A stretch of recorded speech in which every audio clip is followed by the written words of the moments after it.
Welcome to the Transformations Podcast. Here, guests and I will share our transformative experiences and will explore how to find excellence in life. Robert Chu, welcome to the Transformations Podcast. Thanks for spending some time with us today. Thank you for having me. I appreciate this. Yeah. So you and I have known each other for quite a long time, at least 30 years, I think. Yes. And we met through the publishing of your book, Complete Wing Chun. That's correct. Yeah, that's how the introduction came. I was in Japan working for Tuttle, and you and your co-authors pulled this wonderful book together. And then we met up in person at the book fair in Los Angeles, I think. That's right. I do remember that. You had just released a new book too, right? I believe it was Filipino martial culture, if I'm not mistaken. Yeah. Mm-hmm. Good time. Good memory. Good time. Yeah. I want to track back because you're in Los Angeles now. So the whole time I've known you, you've lived in Los Angeles, but you're a New Yorker. Is that correct? I am a New Yorker. I grew up in New York from age 3 and then stayed there till about age 24, 25, and then moved out to Los Angeles area. And it was a good time, formative years in New York. Of course, went to school there and went to high school and college there. So fantastic, And then after that, moved to Los Angeles. When you were in New York, did you grow up in Queens or in Brooklyn? I grew up in Manhattan, actually. Oh, and then during college, I moved out to Queens. Okay. Yeah. Okay. Yeah. And a lot of people know you as a Wing Chun Sifu and as an acupuncture practitioner. Mm-hmm. And I would like to start out talking about martial arts first, okay, because that's how we met, and then we'll move into the Chinese medicine. I think, and the Qigong and herbs is a very important component of what I want to talk about today.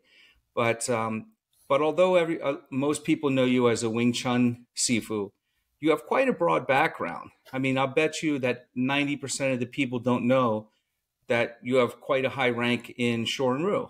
That's correct. I'm a Godan in Okinawan Shorin-ryu, Rendokan, which is from Eizo Shimobuku branch of Okinawan karate. Eizo Shimobuku is very famous amongst Marines and those who visited during the Vietnam War era.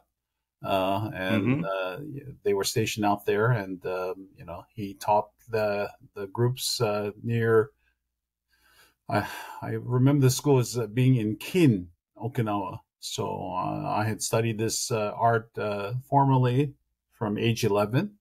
I like the system very much. It is very practical. I will have to say, as I get older, I see more and more the genius behind the Okinawan systems because the stance is short, not so deep, not so long.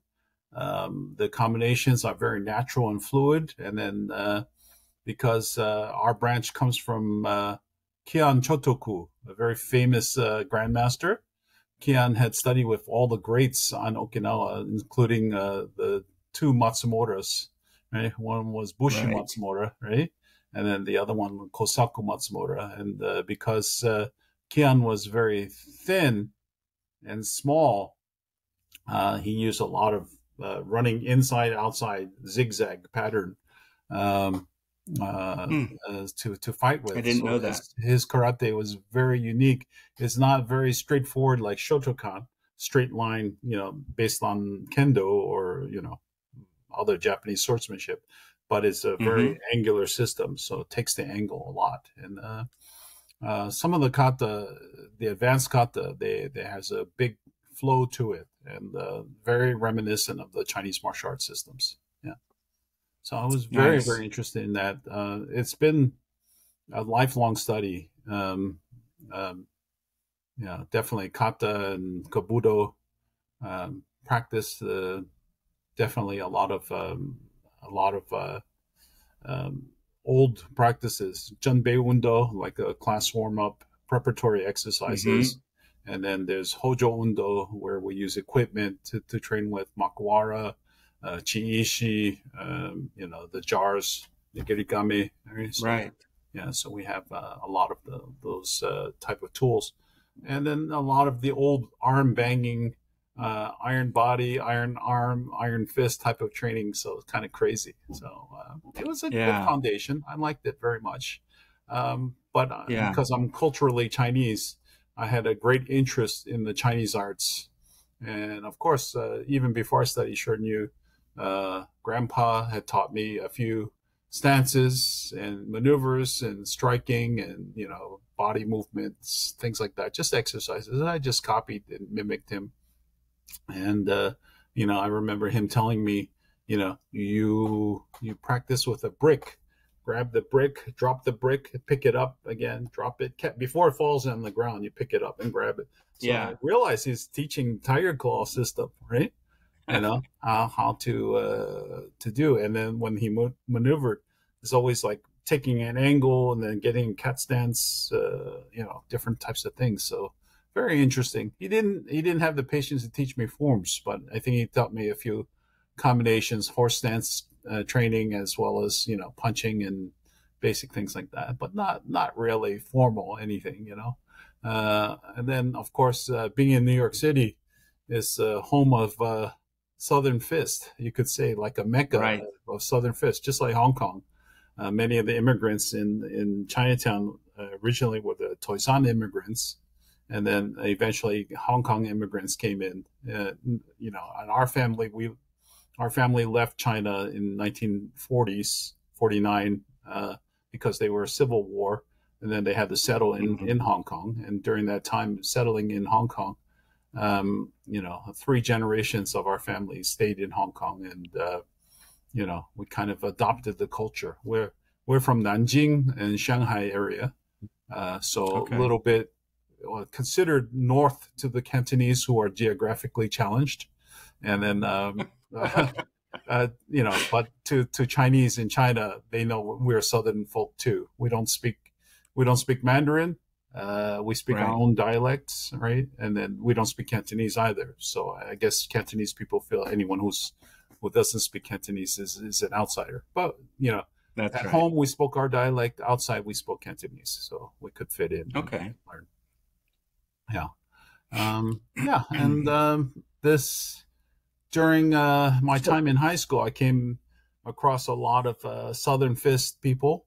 I was attracted originally to Hongga. I studied that. I love the system. Of course, it was in all the movies back then, right? So the right. Tiger Crane form, Gongji Fukfu, the Iron Wire, all these different sets. I learned them all along with weaponry and all. I still like to look at it. I think it's very operatic. I don't think Hmm.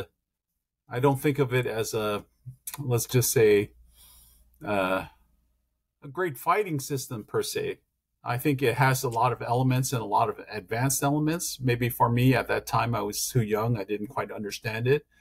So I will say that. But I think that a lot of things were too much form. And coming from a karate Hmm. background and then seeing, how Honga had so much emphasis and strength on forms and body structure, that I think, well, it's a good art, but maybe not quite for me. And then one would probably say that it doesn't have unity, because actually Honga is actually a very difficult system to learn, because the original Right. Honga, Hongkyun, I'll differentiate it. Hongkyun is the art that was taught in China, and does not have longhand movements into it. It's mostly shorthand movements, and kind of looks like your 5 ancestors form in a lot of ways. Hmm. Versus Hongga, which was created by Lam Se-wing, not Wang Fei-hong, I would say, but Lam Se-wing, Right. right? And many people will have to say that, oh, no, it was Wang Fei-hong that created it. Wang Fei-hong was pretty much a product of his time. He was the son of one of the Canton 10 Tigers, right? Wong And Kei. because, yeah, so the Wang Keiying, right, the son of Wang Keiying. So because of that, when he studied the fist, he was able to learn with all the different masters, and then he learned different things and then varied it and taught it. But I would say probably a northern flavor and large motions and extension probably came from Lam Se-wing when he went to Hong Kong to teach, and then it was passed on Yeah. from there. So then that's the new Hongga system that was taught in Hong Yeah. Kong. It is not the old Mm-hmm. village Hongga Hongkuen system that was taught in China, right, in Fatsan area. Right. Yeah, Mm-hmm. it's a good system. And then I would trade with different people. So I learned 7-star Mantis. I learned Bat Mei. Mm-hmm. Maybe some Chole Fat too. Different things. Of course, we see different people. People who did the Tiger Claw system, all their Chinese martial arts systems, saw Taiji, different things. All have their good things. I also studied for a while with Kenny Gong, the Hsing-i master, the late Kenny Gong. Mm-hmm. Right? And he started me by teaching me the 5 elements and the mixed form. And then he taught me like some standing meditations and then how to generate power. And he selected, the form that would suit me best. And at that time, it was the tiger form that suited me best. So I really liked it. Yeah. And then as I got older, then I liked maybe more the horse form more. But I still go back and forth to the tiger form because I learned that first from Kenny Gong. That was very important. Mm-hmm. Yeah. So you also had a special pole teacher in New York City. yes, that's Fei true. Lung Fuguan master. Yeah, Fei Long Fuguan, the flying tiger dragon staff. A lot of people like to say that it's. I studied with the founder, the creator of it. That was Master Lee Yuansang. Master Lee. He was a student of Leung Tingqiu, who's a very famous master and creator of his own system called Fatga.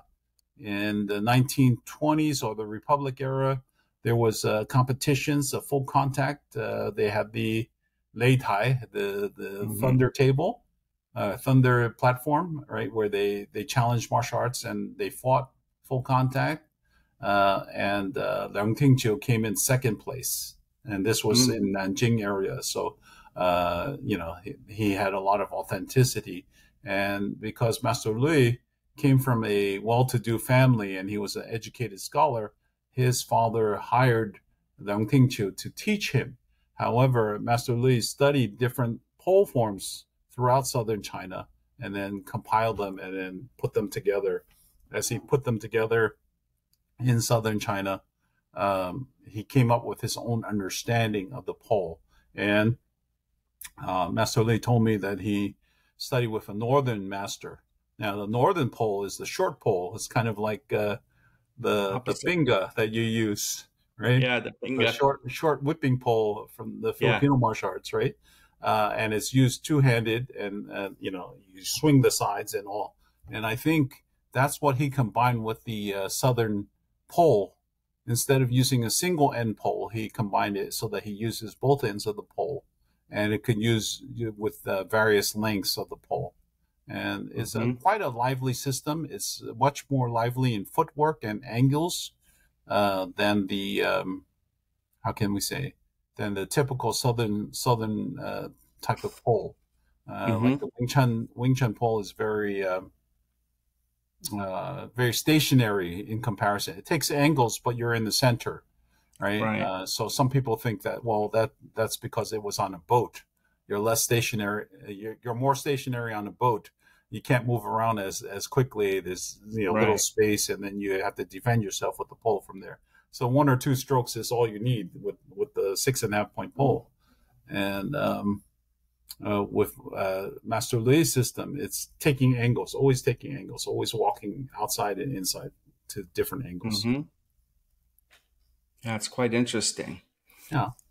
Now, you have an obsession with Wing Chun starting early on, and as can be seen in your book and in your many articles, Yeah.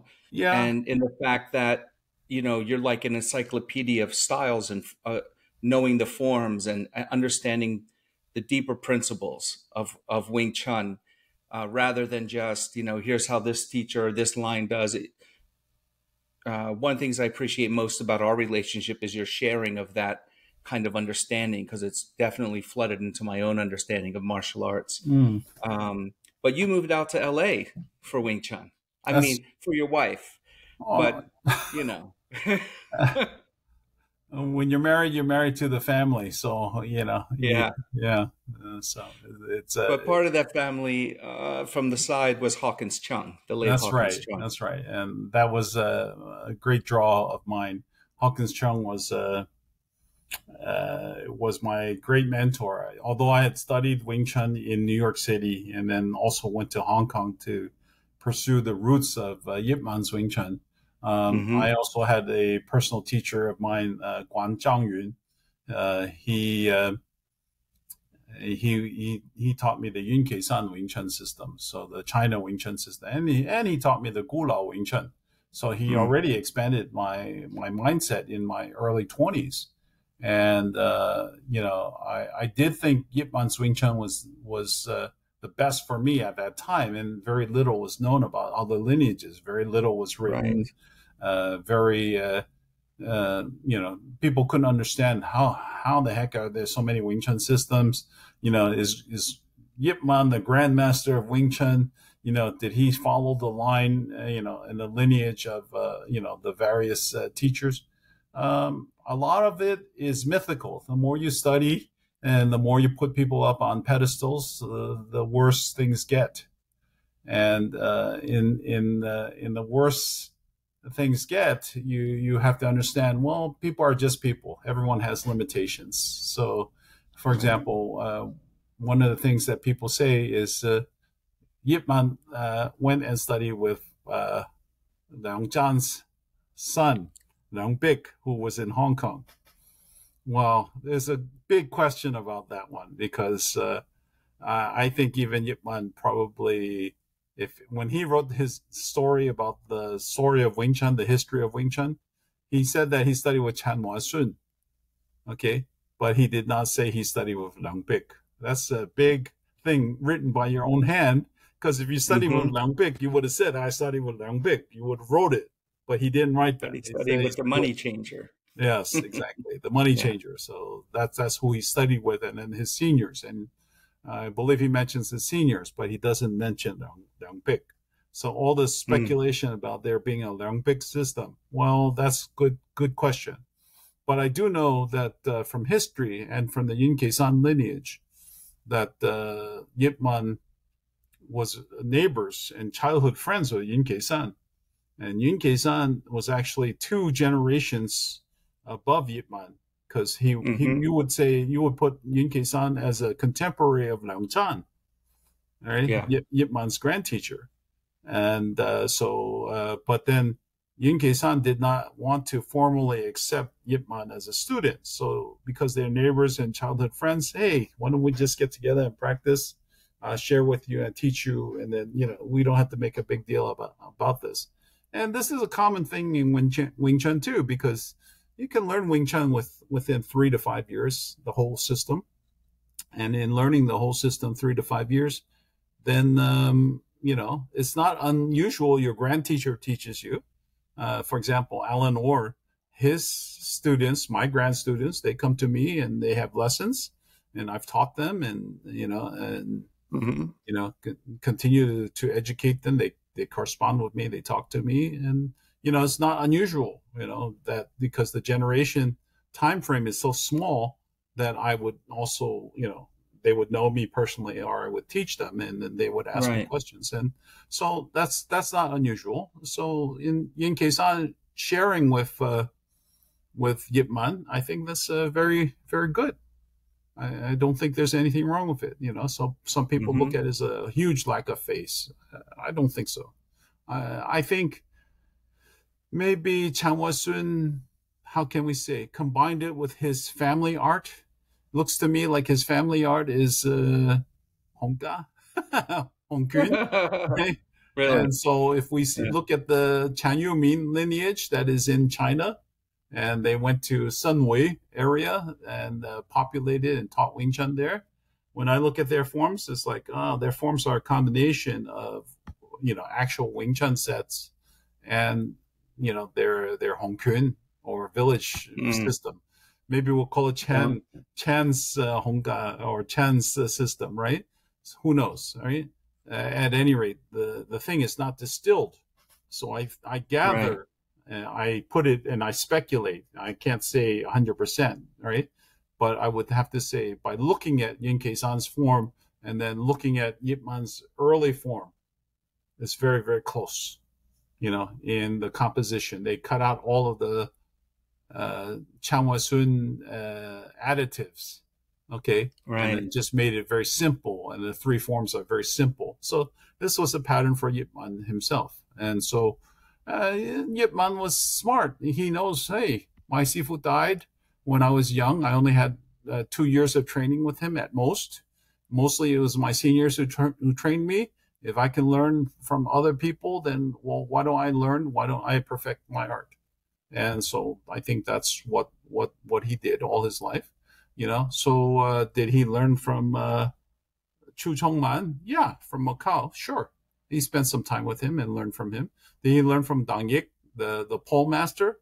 Yes, Mm-hmm. yes, I believe so. If you look at the Yip Man Wing Chun pole and you look at Dang Yik's pole without the addendums or embellishments, add-ons, right?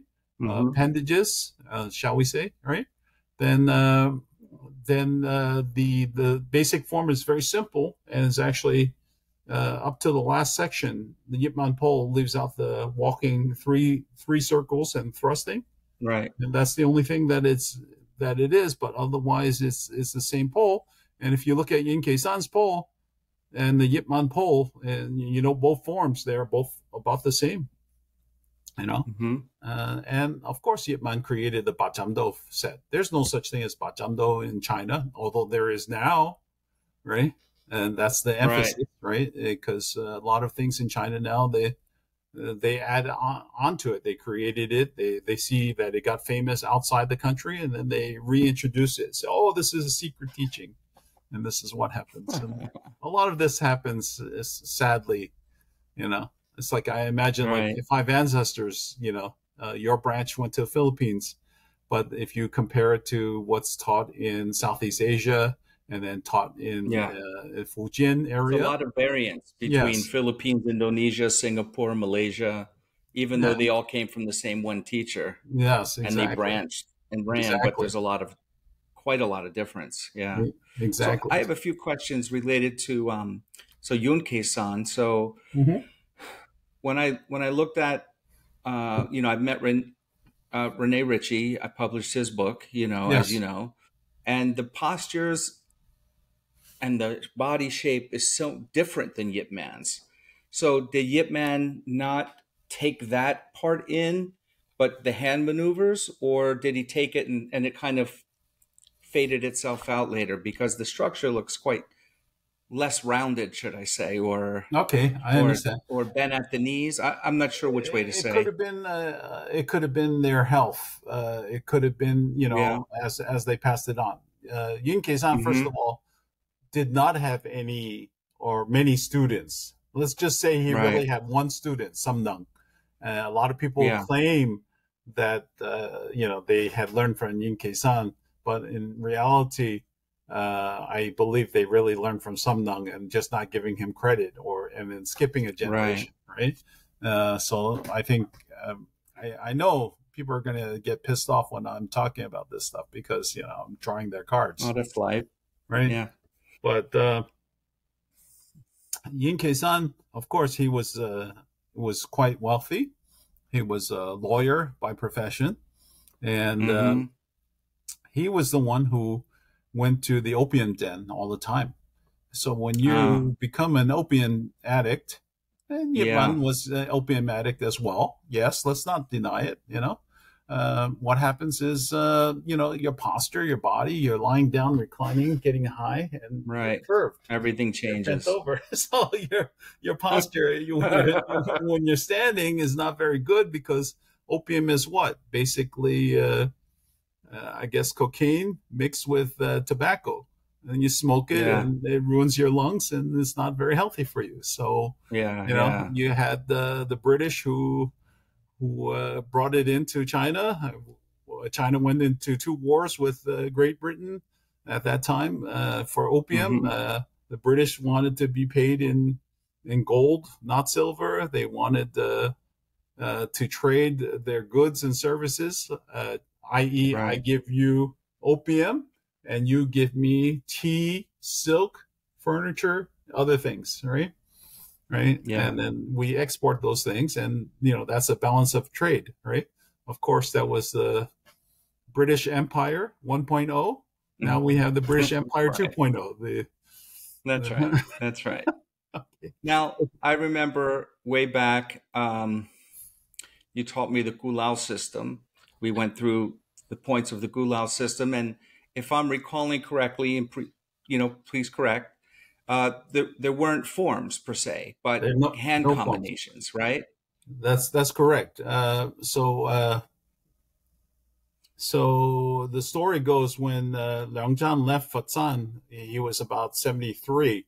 He didn't want to teach Wing Chun anymore, and he was retiring. He just wanted to go back to his home village and then pass on. The old generation, that's what it was. You went back to your ancestral home and then passed on, and then you're buried with your ancestors. And so I think that was his idea.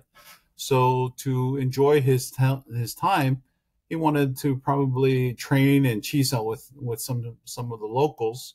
So he started to teach them, and he taught a bunch of youths the different maneuvers in Wing Chun. And rather than teaching them forms, which he's probably sick of teaching forms. I myself Right. have very little patience to teach forms. So I think Right. Liang Chan got sick of teaching forms, and as he got sick of teaching forms, he just taught them like drills. Okay, let's improve this and let's improve that. You need this and that, Yeah. and they were collected. Some people say it's 12, others say it's 22, others say it's 40 or 36 or some other magical number. It doesn't matter, right? What the number Right. is, right? The main points are the same. The straight punch is the same. The sidewards punch is the same. You have different yin yang hand, right? The fuksao, tapsao, they call it, inside and outside, things like that. Those are all the same. And coincidentally, Right. that's the same as Zhengbo's Wing Chun as well. Zhengbo was Mm. Sum Nung's first Wing Chun teacher, right? And so he kind of learns something like that too. Only 12 forms. So the Yin Kei San system still teaches the 12 Sansik. That's what they call it, separate hands, so separate postures, right? Okay. And that was it. The Gulao system Right. follows that. There's many different variations of it. You could say it's like pre-JKD, Right. Right. because Right. Liang No Zhan form. created it. He wanted to create a Yeah. system before there was another Wing Chun system. He wants to get rid of it. Yeah. So Let's jump back to Yip Man for a moment. Mhm. In all of the pictures I see of him in the books, Mhm. he's always, typical Yiji Kim Young Ma, leaning back on the back leg. But there's a generation of his students, Mhm. Hawkins, Wong Shung Leung, William Chung, that stand in the side body stance, the Baizhong. Mhm. That seems that I don't know if Yip Man did that or not, but it seems like there's a certain number of the later senior students who embodied that side body stance rather than a front forward facing stance. Was there some kind of a shift, I or don't is think. it that those guys worked out together, and or is it something taken from the Zhang really because you're I think sidestepping? it's, yeah. I see what you're saying. I think it's taken from the Zhong, because the Mm-hmm. original position is to take a posture. Bai Zhong means Right. I assume the posture, right? Zhong is like a Right. vertical stake, or you could, as Right. Americans say, is the dummy, right? But it's a vertical Mm-hmm. stick, right? So Bai means I'm Right. wiggling into it. I'm prying into it, right? I'm getting ready Nice. into this posture, right? So that's what Yeah. Baizhong means, right? And so Yeah. they stand at a neutral stance. It's facing square. I would say that Mm-hmm. Yip Man's system, one of the people like to say, oh, Fatsan system is very straight body, whereas Gula Wing Chun is Pinsan, slant body. Actually, all Wing Mm-hmm. Chun has both slant body and straight bodies to make this type of set thing. That's kind of ridiculous.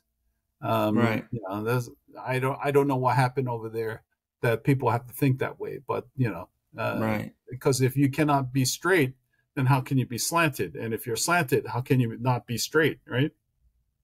You know, Of because course. if you slant, you're making your hands longer. But if you stay straight, both hands are equal, 50-50. Right. So that's a major difference between the two. So Mm-hmm.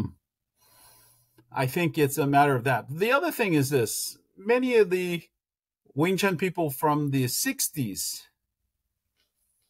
okay, the late generation after 57, okay, 60s, they're not fighters. Okay. Right. A handful of them may be fighters, but the real Wing Chun fighters in the old days was a group of them, you know, they kind of like little gangster like, you know, Bruce Lee, Hawkins, probably Duncan, William Right. Cheung, Wong Shung Leung.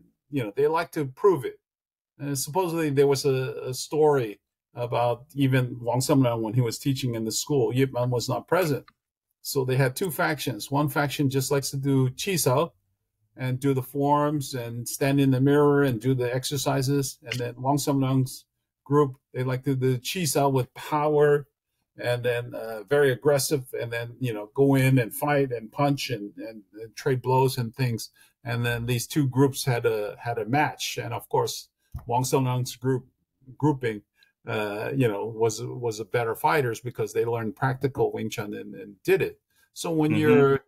every martial art, you have the practice of the foundation, the building, what we call in Chinese Ti, right? The body of knowledge. And then there's the Yong. Yong is the application. So Ti and Yong has to be together.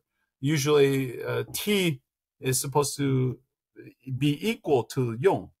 But in many times, training is not the equivalent of applying. And so that's the Right. problem, right? Many Wing Chun people, they're so into the form. Like Hawkins would always make fun of things. He said, "Oh, when you talk to people and you talk about application, those who know, they all, you know, hey, what can I say? If you punch me in the face, you punch me in the face. There's nothing I can say. You didn't punch me wrong. You punched me in the face." Right. But when you start talking in the form, yeah, your tonsil is too high. Oh, it's too low. It's too middle. It's palm up. Oh no, it's palm straight. No, it's palm like it's like it becomes ridiculous. So Hawkins Right. made fun of it all the time because people are talking too much about the form. So he would call it talking martial arts. You know, I guess Yeah. like the equivalent Martial arts Japanese. talk. What is it? Bushi, right? The mouth boxers or mouth Right. Right. Right. martial artists, right? So it's like, yeah, I understand. Hawkins was very, very funny about it because he's always talking about it from application.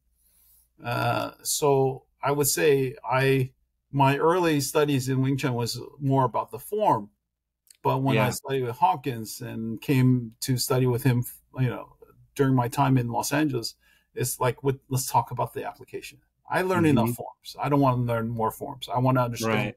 what goes on beyond the forms, how to use it, how to apply it. So Yeah. yeah, that's what he was into. He didn't want to do anything else. Plus, Hawkins was lifelong training partners with Bruce Lee, and even though they were separated, they caught up when Bruce Lee went back to make movies, and then he got to ask, "Hey, Bruce, were you trying to make a new style?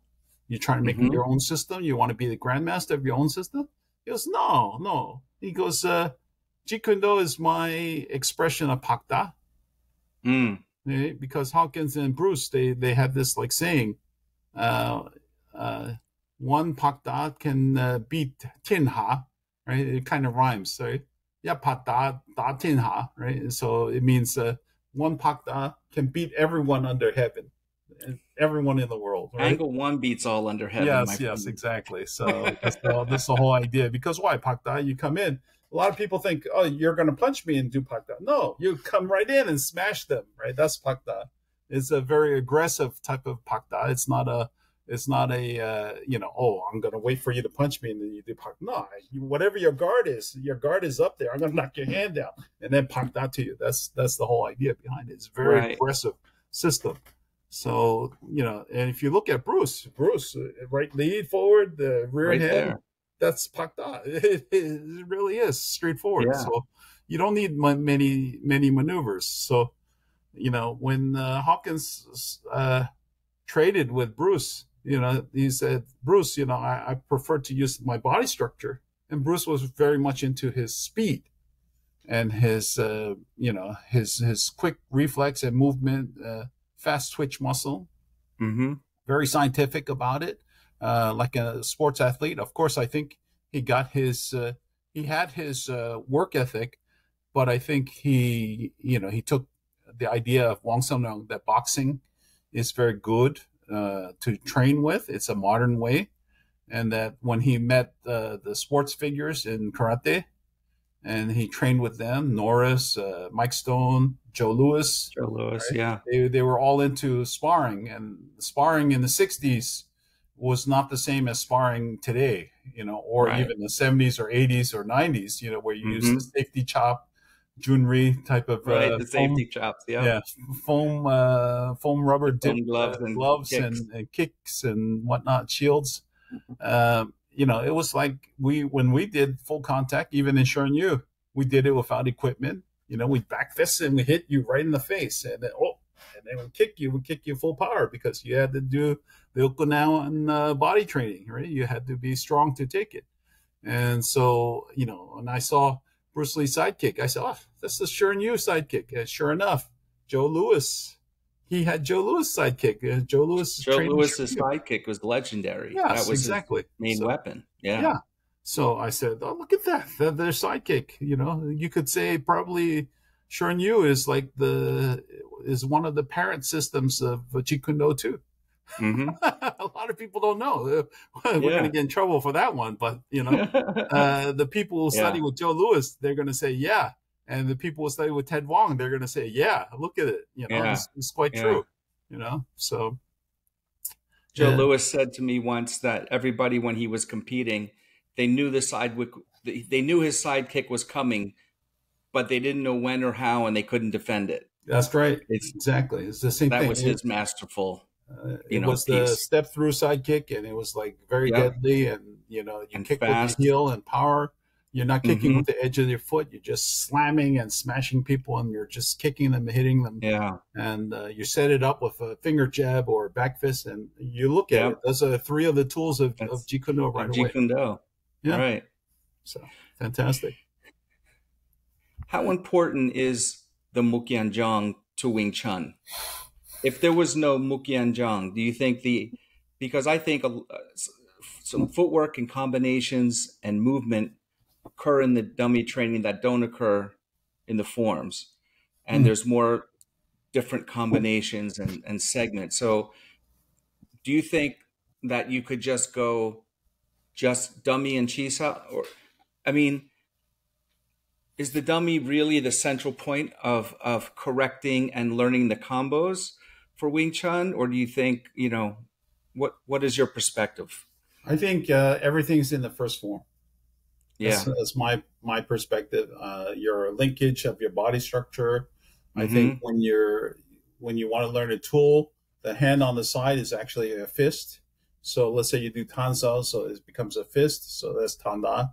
You do fuksao, then there's a fist. There's fukda, right? There's wusao and the fist. There's so everything's in the first form, and then it's extrapolated. So one dummy, originally there's no form. You just have a post with no arms and no legs, right? And probably a mast. You could go to the corner of every door frame and just hit it on the way out. That's what I do, at work. I don't have a dummy here, right? I just do it, or I find a corner and I use the corner as it could be an everted corner or inverted corner. It doesn't matter. I can still do the same moves. So the dummy set, the set is. Well, let's be honest about it. All martial arts schools, you have to have a fee coming in to pay the rent. So if I teach you something that takes a long time, and usually it's a choreography of some sort, and you want to learn the choreography, then you got to pay for it every month, right? But if people want to teach you the real thing, they give you the idea, and you practice it and train it. For example, I have a student who wants to train, so I made her train the sandbag. She punches the wall bag all the time, right? And as she trains and punches the wall bag all the time, that's really the essence of the training. Okay, you don't really need anything else. If you learn the first form, you learn how to punch the wall bag, and then you learn what your maneuvers mean in the different system, right? Exactly what they mean, right? Then you have the Wing Chun system there. You don't need. You can extrapolate it. It's a concept. Wing Chun is a concept. It's not a style. You could even say Wing Chun is like White Crane system, but without the forms. It's a freestyle system, right? You learn the forms for reference, but then you break it. For example, Sifu Sergio, he filmed the master Lee Gong in Hong Kong. Lee Gong has one set called the 12 joint power form. Okay, I learned it from Master Sun Iso in Hong Kong, a student of Lee Gong. I learned the San Zan form, the Sanchin form, right, of White Crane, and I learned that form. That form is like a moving step Siu Nim Tao. Siu Nim Tao, if people look at that form and they cover up the legs and they don't see the movement and they just see the hand motions, they can easily see where Wing Chun came from White Crane, Yong Chun White Crane or Wing Chun White Crane. Right. The name is right in front of you, right? So you could see. And when you're combining it and you know how to use the body, then that's it.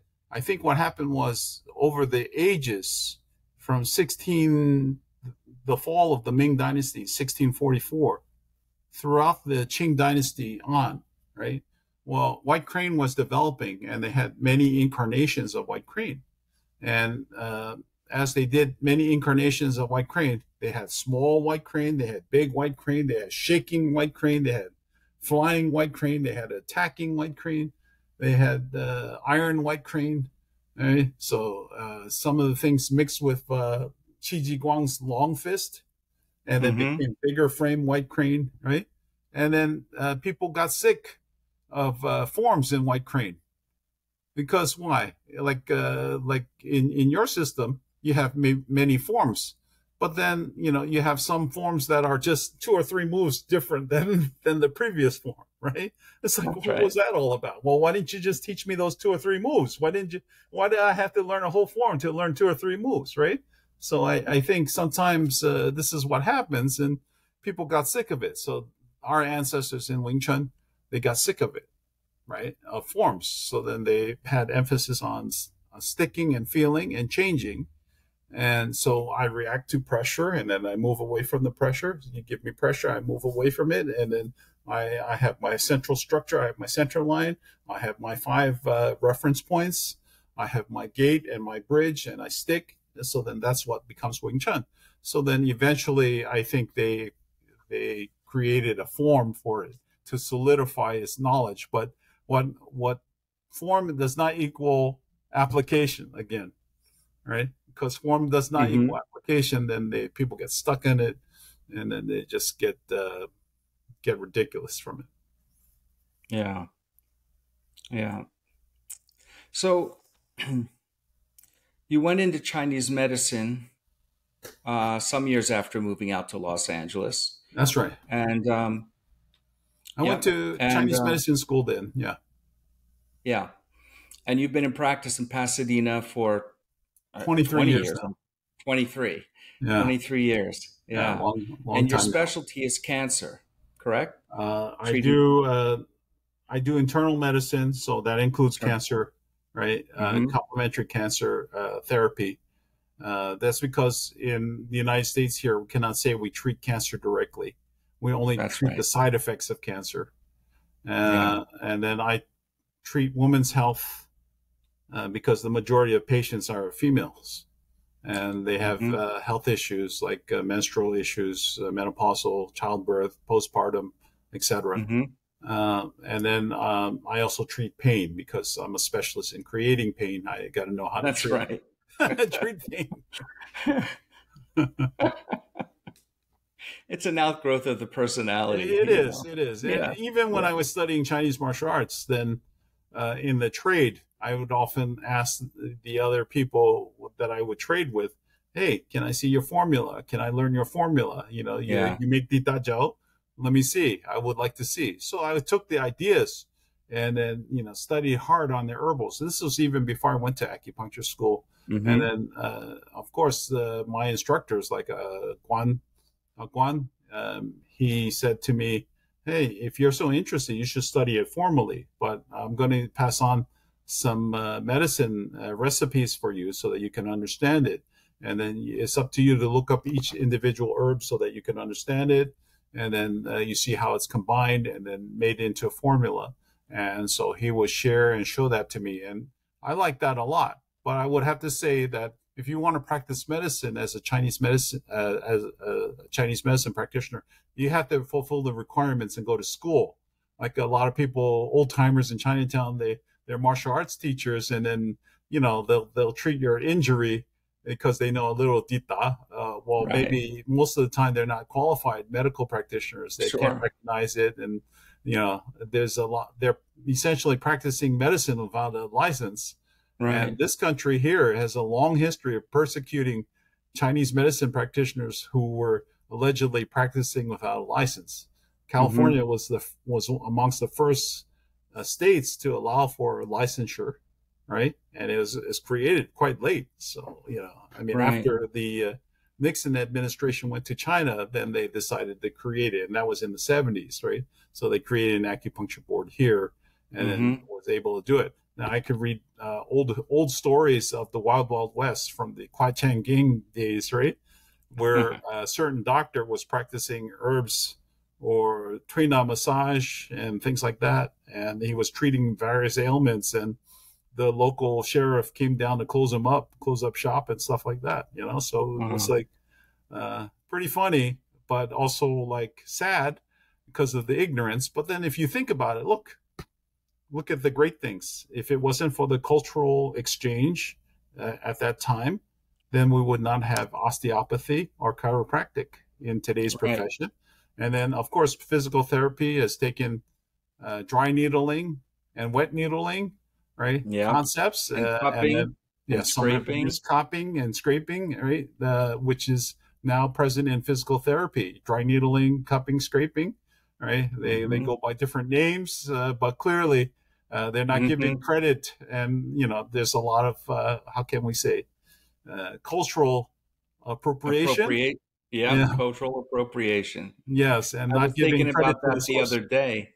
I was arguing in my head with people, Oh, when you're driving alone, because so many massage therapists out here are advertising cupping and scraping, and you're like, but you don't even know anything about it. right. You're just applying the cups, scraping where it's tough, and it's like appropriating another method into your practice that you're not don't really know much about.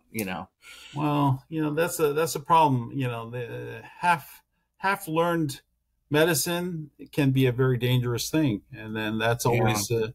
that's always the question there, right? So you could always Yeah. see that. Mhm. How Um, important is or let me take out the word important. Do you? I'm going to switch the question around. Um, as a qigong practitioner, also, do you uh, are you allowed to, or do you prescribe and teach qigong to the patients that you're treating as part of their treatment? I do. The acupuncture license in California says that you can do respiratory therapy as well as exercise therapy for a patient and prescribe it to them that you'll Okay. think that it will help them. So Mm-hmm. I would have to say yes, I do it. I don't make a lot of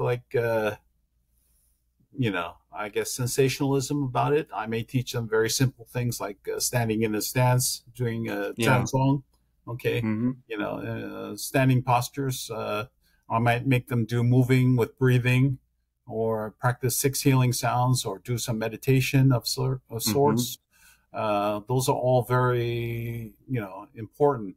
Of course, in my own practice in needling, of course, I get into the meditative state when I'm needling a patient, and then, if I need to control my needling and send the needling response to a certain part of the body, I can feel it with the needling. It's just something that most advanced practitioners can develop over time. If they practice yoga, they practice qigong, they would be able Mm-hmm. to do this. Yeah.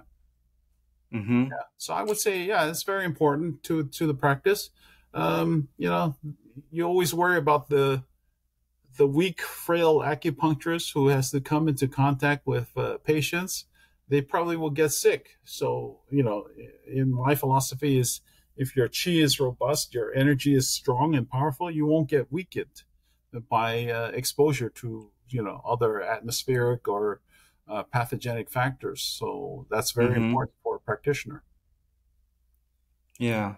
Yeah. So Qigong is definitely very good. I mean, because I'm into integrative medicine, I don't highlight a lot of distance healing or no touch Right. healing or other things like that, because perhaps the community doesn't want to hear that. They think of They that. Oh, think it's look at that. quack, you Yes, know. it's Right. quackery, right? I don't want You to have to say work within the right confines scope of of what the practice. license and the Right, expectation. Yeah. right. So I Yeah. rather focus on those things that are within the scope of practice, and not to shed any woo woo impressions on our medicine, especially if we're practicing in a hospital or other healthcare clinic settings. Yeah. Yeah, it's very important to know. Yeah. Um, how important do you feel that it is for someone, regardless of martial art or anything, for quality of life, to engage in a qigong or meditative practice? One's they're both very similar. I Yeah. Do you feel that's quite important? Oh, I think without it, you're empty. Because uh, the advanced practitioner should be able to get into the meditative state within 3 breaths. You think, okay?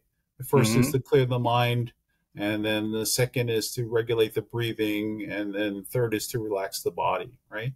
So if once you get into those 3 steps, and then you're able to get into a meditative um, state, then you have the ability to grow many different types of abilities, like intuition, clairvoyance, analysis, diagnosis. You can have interpretations. You have visions come to you, things like that. Um, you become very clear in your practice, and you become more of an energetic practice. I would say, is very important. I think people who don't engage in this type of training, they're very shallow and probably don't have the depth of training that they should get or should Mm-hmm. pursue.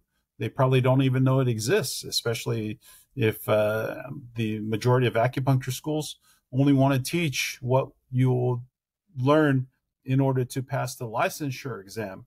And Right. then there is the doctoral program, which I teach in at different schools. A doctoral program just usually is looking for a specialized technique to treat with a Western medical diagnosis. Let's say I treat orthopedic problems, or I treat cancer, or I treat, women's health disorders, or Right. rehabilitation, or things like that.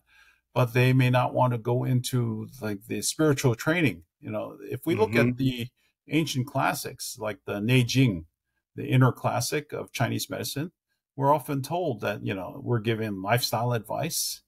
We're supposed to teach how to eat, how to regulate the body with with the uh, with the seasons. Right. Avoid grain, because they even said in the ancient books, grain is only to be distributed in times of famine and flood. In other words, Mm-hmm. we eat too much grain as it is right now, right? And there's a problem. Our whole And diet is green in the yes, United States. It's yes, exactly. crazy. Most of the Yeah. supermarkets are grain products, right? So it Mm-hmm. leads to a lot of the health problems, and we see that in the modern diseases. But aside from that, I mean, they talked about different grades of doctor. Okay, and so they talked about inferior doctors, and then they had superior doctors, and then you had sagely doctors. Okay, Yeah. now sagely doctor, what does that mean? And sometimes like inferior doctor just treats disease, but the superior doctor treats disease before it comes. But the sagely doctor, they can look and they can see and predict outcomes of different Yeah. diseases and prognosis and diagnosis accordingly. And I think many people don't ever become the sagely doctor or never even aspire to it because they never even read the classics. That's the other funny thing. Right. Right. Yeah. So, yeah, It's like a lot of Chinese medicine, a lot of the components of it are lost here in the US because of the way that TCM, as it's called, has to integrate with the Western medical model, right? that's So, true.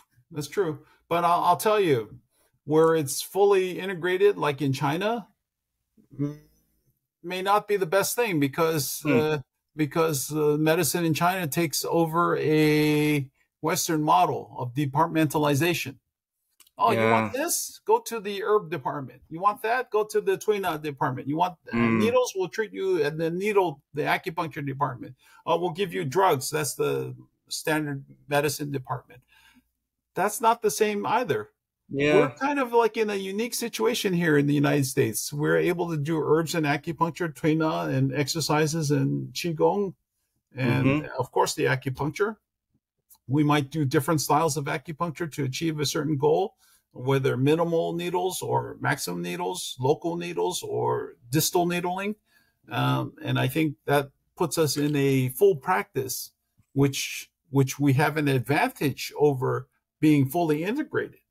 right, Okay, right, many people may not ever marvel, but we're in a very unique situation here in the United States.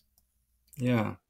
But so I think as I think about it, I'm kind of referring to maybe the ability to pulse tongue to diagnose when, like here in Pennsylvania, the acupuncturists now have to work with a DO or an MD, right? So the MD, the primary care says this person has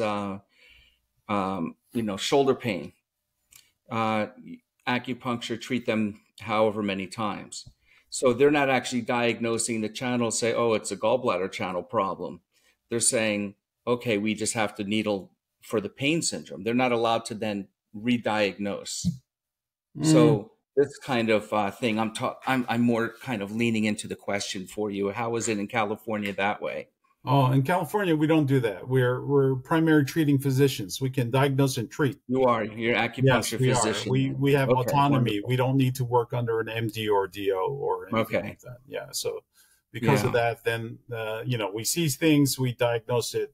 We of course we diagnose it not necessarily in the Western medicine, but the right, complaint could be shoulder pain, and then yeah, then we could say, oh, okay, it's the UB, urinary bladder channel, or it's the gallbladder channel, right? And then that's what's causing it. But perhaps it's something else to do with what thoracic outlet syndrome, and then we can look right, at correct. the Western orthopedic report of Hmm. findings. We can do different things like that, and then practice Oh, freely. that's terrific. Yeah, so Yeah, we don't have that limitation, but the other states do, unfortunately. But in California, right. it's a lot more free. Yeah, That's good. Kind of cutting edge on on that area. definitely, That's really definitely. good. Yeah. Do you think that martial arts? Now, you're Chinese by nationality. Correct. I'm Chinese by pretend. You're Chinese. Right. You're more Chinese than a lot of people, Mark. Yeah. Uh-huh. Yeah. Like you were saying, you were studying Shorin-ryu, but you're Chinese. You went into explore kung fu as well.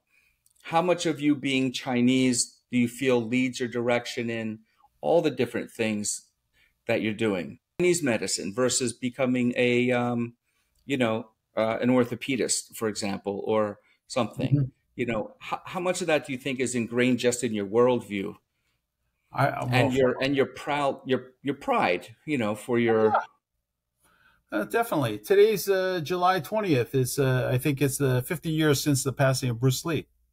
So mm-hmm, one of the things about Bruce Lee was he was so proud of being Chinese, and Right.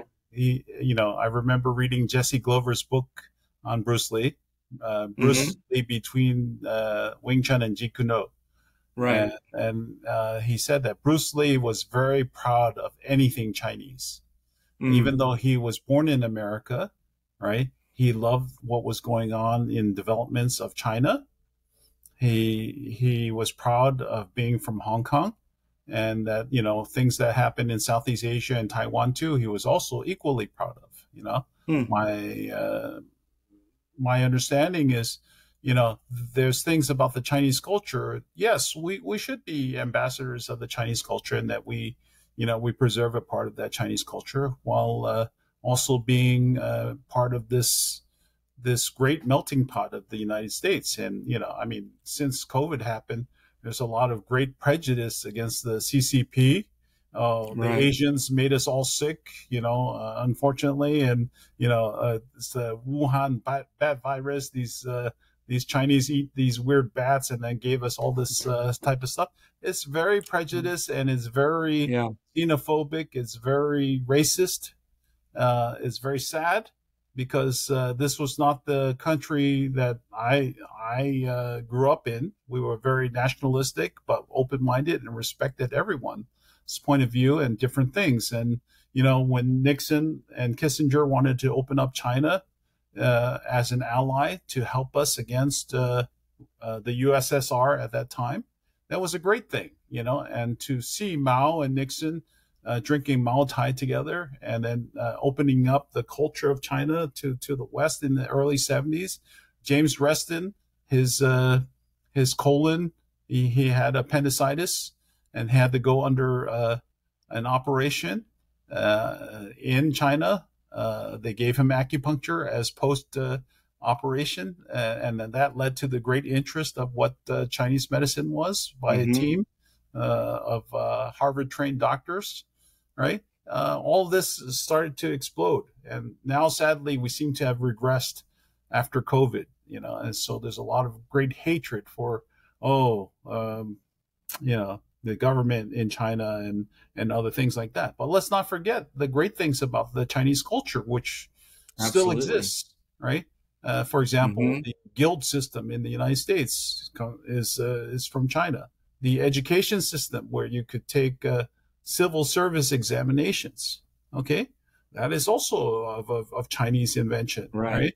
right? To be balanced in both martial and scholarly pursuits, that is Chinese, because you're balanced as a man. You're not just a meathead or wimp, egghead, right? You're balanced in both. You have strength and power, and then you also have education and knowledge, and enlightenment, and seeking to better your life, and having best practices. And I think the most important thing is that culture, that ancient culture that we used to have, is still preserved in a way, because it's a great culture. Few people know that the Mongolian Empire during the Middle Ages was, rulers of the world, and this was simultaneously at the time of the golden age of Islam, as Hmm. well as Europe was still developing. You know, they kind of were in the dark ages, medieval times. It was very Right. very tough times. So but when you look at it, the cultures of East and West, they always mix, and there are great things. Definitely the old cultures, the Greeks, the Egyptians, the Chinese, they traded amongst each other. The Indians, okay. So they had caravans, and things were a lot slower then. They had herbs imported from the Middle East. Okay. All the jade from the Middle East is in China, because that's the precious Right. jade we like, right? Yeah. We asked for their uh, how can we say, frankincense and myrrh, because it's used in Right. Chinese medicine all the time, right? So East meets West, and because there was the old Silk routes, right? Hmm. We often joke about the UK wanting more spices, right? So they had to Right. travel the routes, right? And then they had to go to India and then go to China and Well, get their all food of was that, right? bland. Yeah. But meanwhile, there were people going from east to west, like the Turks, right? And not much is known about them or talked about them, but they have a great culture too, and Hmm. their influences are Eastern and went to the West, right? And the Ottoman Empire had a great influence at one time, and so unfortunately, our history in the United States here is often very shallow and given lip service, and you don't know anything about all of these great inventions and things. And I think people are deliberately kept ignorant, and because they're not students of history, nor do they know about the cross pollination of cultures, then I think that's a sad thing. And to regulate acupuncture um, and Chinese medicine to just a technique that you're trying to grab and put into your discipline. Okay, I think it's wrong because why? There has to be the cultural context behind it, right? Well, will it work without that cultural context? Sure, it could, because it's a valid technique. However, is it the best thing? I don't. I think it's lacking at times because of it. But then if you regulate Chinese martial arts to just being a fighting technique and without the culture, then you're losing Hmm. a lot too, because you might as well Right. just distill it to punches and kicks, Box. which every system has, right? Yeah. And so I think there's a lot of things that there's intangibles that we're losing, and having respect for elders, taking care of the elderly, For protecting the sure. weak, protecting the infirm, right? So these are things that are great. Having a balance between of course, academic studies and physical studies is very important. Having the perseverance gained from physical training and culture is very important. So just like the Greeks used to say, make the mind civilized, the body savage. The Chinese too would have that same ideal, and we're losing that because people are becoming progressively less smart these days. Right. I think there's a vogue of being non-intellectual, which is nothing to be proud of. It's shameful. It's shameful.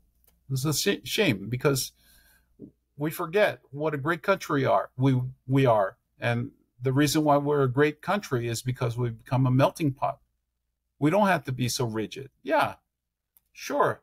A white guy like you can learn about Asian culture. All right. Me, Asian guy, can learn about Western culture. I do respect, and I think there's a time where, well, if you keep going west, you're going to wind up east. And if you keep That's going right. east, you're going to wind up west. So it doesn't matter. They're all the same. So I think it's wonderful. And I'm not too enamored with those derogatory terms, banana and egg. Yeah. Yeah. Yeah. It's not exactly the greatest terms. It was just a Kind of funny cringy. sentence Yeah, that I kind of thought. cringy, but maybe Yeah. in humor, it's fine. But I think we should respect all cultures and then learn from them and take all the good Hmm. things of them. And this is our opportunity to. I think we're doing an okay job of it, but not great right now. Yeah. And because we're not using it with a conscious mind, let's just say that. Hmm. Yeah. So this podcast is called the Transformations Podcast, and we have talked about the transformation of Wing Chun over time, transformation of cultures, transformation of your life through some years. Um, how would you say that you can answer them together or one then the other? Martial arts and then Chinese medicine um, has transformed you as an individual, as a human being throughout the course of your life.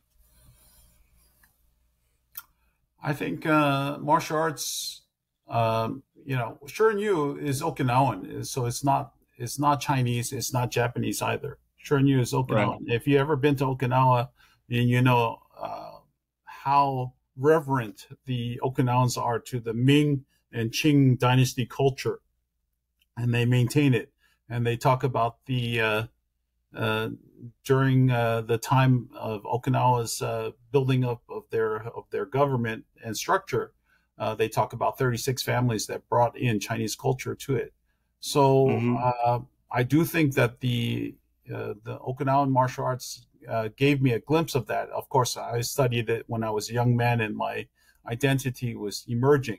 Now, growing up here in the United States, of course, I had to learn to use martial arts physically for self protection, right? And had to get out of different dangerous situations, and it was important to use it as a tool for that. Physically, it made me strong, and physically, it caused me to strive to learn different things. But then also, as I kept getting into it, then I know there's a philosophy and a culture to see, and then there's problem solving to improve and get better, and then not just look at things from an Asian point of view, but also look at it from a physics explanation. It's not chi, it's physics. Okay, it's not chi, it's body structure and alignment, and resultant Hmm. forces. It's not chi, it's an intent and the you know uh, relentlessness of a targeted goal, right? And so those are great things. And so I would have to say those are the physical things that eventually led into the mental things. And then if we're looking at that, then it's not just you conquering others, it's you conquering self. And then when you conquer self, well, is that the pinnacle? If we look at the old Maslow hierarchy of needs, you were self actualized. But the newer hierarchy of needs of Maslow, they talk about transpersonal, which is caring about the culture and the family Right. and the society and the community, right? And then you could say of the nation, right? And so I think those are things that transcend, and it makes you into a better person. Like a person may have a practice and martial arts practice, and they want to have a lot of students who are good fighters. But eventually, I think that gives way to be, I want to have and develop a person to be a complete and great person, not insecure, to be better, to problem solve, a better way to research and look at information and to develop themselves. Then then there's the medicine, because now I know how to injure people. Okay, then how do I fix them? It's much more difficult to fix them. And then when you're fixing people, well, did I have to use this type of tool? Did I have to fight? Did I have to, break a wrist or fingers or whatever, arms? Maybe not. I could have avoided everything. And then there's the development of the mind. Maybe I don't have to be a meathead and think of everything as a knee jerk reaction to what you want to fight. Let's go beat them up. It's like, there you go. This is the great Tao of Bushido. Is let's go beat up people, right? It's like, no, Right. it's not that. So then we become people of peace and avoiding conflict, and then aside from avoiding conflict, then it's harmonizing, and then helping people. If you start to harmonize with people, then you also start to harmonize their health, because something is out of balance. Maybe you shouldn't be eating fast food all the time. Maybe you should eat a more balanced diet. Maybe you got to cut out the grain in your diet.